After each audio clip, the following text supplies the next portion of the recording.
बड़े सवाल आप मुझसे पूछ रहे हो, इतने महत्वपूर्ण बातें आप मुझसे करना चाहते हो। मैं तो एक बहुत सामान्य कार्यक्रम के लिए यहाँ पर आया हूँ। जयपुर और जयपुर की अपनी पहचान है। जयपुर जहाँ पिंक सिटी के, जो आपने कहा गुलाबी शहर, अगर हम लाल रंग को और सफ़ेद रंग को मिलाएं तो गुलाबी बनता है। हेरिटेज को लेकर के, हारमोनियस हेरिटेज को लेकर के एक कार्यक्रम करने आया हूँ और यहाँ के वातावरण में साजी विरासत घुली हुई है और जहाँ पीड़ा है वहाँ पीडीए है, जहाँ बीजेपी है वहाँ पीड़ा है और जहाँ पीड़ा होगी वहाँ पीडीए है। तो पीडीए की पौध भी लगाने आया हूँ मैं। ये जो बड़े सवाल आपने पूछे हैं कि बीजेपी अपना घोषणा पत्र लेकर के आई है, बीजेपी में एक बात बहुत अच्छी है उनके नेताओं में, वो कभी पीछे मुड़ के नहीं देखते हैं।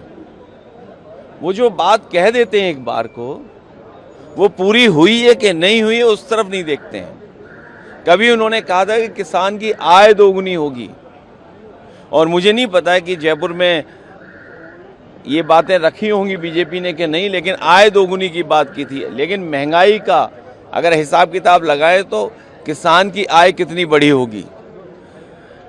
दूसरा, क्योंकि राजस्थान टूरिज्म में बहुत आगे है।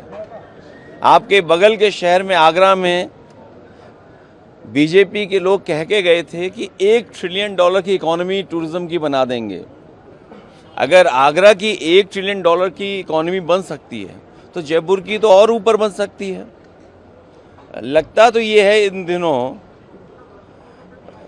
कि जो डबल इंजन के लोग हैं आगे पीछे नहीं चल रहे हैं, रफ्तार एक दूसरे की नहीं बढ़ा रहे हैं, इनमें कहीं टकराव है, एक ही पटरी पे आमने सामने लड़ रहे हैं।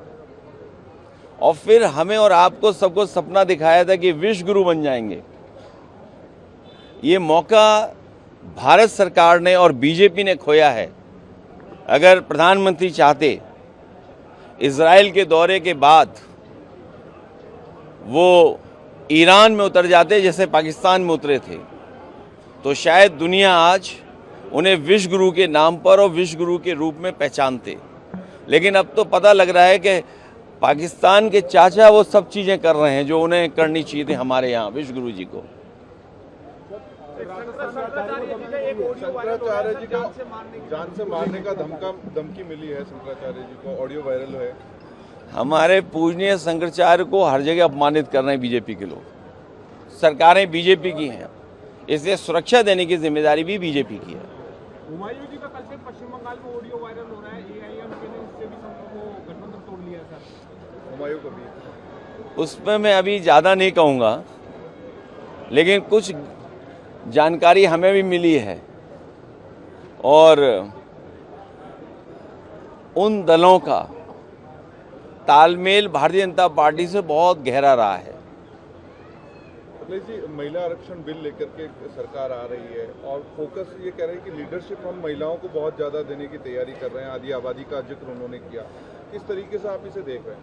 देखिए, जब आप 1/3 की बात कर रहे हैं तो गिनती की बात कर रहे हैं आप, और सेंसस से आपको गिनती मिलती है।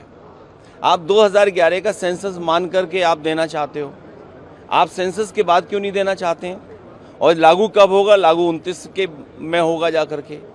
तो ये जल्दीबाजी में और महिलाओं के साथ न्याय नहीं कर रहे हैं। हेमंता विश्व शर्मा, क्या संभावना है आपकी पार्टी की? पहले तो उत्तर प्रदेश में बीजेपी को हराएंगे, फिर राजस्थान आएंगे। हेमंता हाँ, ये देखिए, आप बंगाल देखिए ना, क्या किया बंगाल में कितने बड़े पैमाने पर और चिन्हित करके, ये देख करके कि किस बूथ पर बीजेपी हारती है उसी पे दूसरी पार्टी के वोट कटवा दिए। और मैं आपको लखनऊ का, यूपी का उदाहरण दे सकता हूं कि जहां पर बीजेपी ने अपनी आईटी सेल के माध्यम से एक जो दस्तखत नहीं करना जानता था नंदलाल निषाद, उसके फर्जी दस्तखत करके बीजेपी ने समाजवादी पार्टी का वोट कटवाया। और ये जब जानकारी हम लोगों ने सामने लाने का काम किया, अभी तक किसी अधिकारी पर कार्रवाई नहीं की। ये कार्रवाई इसलिए नहीं हो रही है क्योंकि चुनाव आयोग कार्रवाई नहीं करना चाहता है। चुनाव आयोग बीजेपी के सारे पे काम कर रहा है। और ये एक उदाहरण नहीं है, पूरे उत्तर प्रदेश के जितने बाई इलेक्शन हुए उसमें भारतीय जनता पार्टी के इशारे पे इलेक्शन कमीशन ने काम किया। नीतीश कुमार आज राज्यसभा की शपथ लेंगे। मैं तो चाहता था कि वो प्रधानमंत्री के रूप में रिटायर हों। हमारे इंडिया गठबंधन के बहुत सारे साथियों की कोशिश थी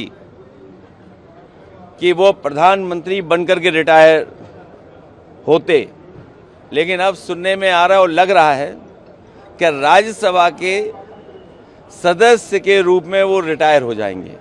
सोचिए बीजेपी ने कितना बड़ा धोखा दिया है उन्हें, उनके लोगों के साथ कितना बड़ा धोखा दिया है। एक आखिरी सवाल कि हेमंता बिस्वा शर्मा ने जिस तरीके से भाषा यूज की है, कांग्रेस कह रही कि ये एक मुख्यमंत्री की भाषा नहीं होनी चाहिए थी।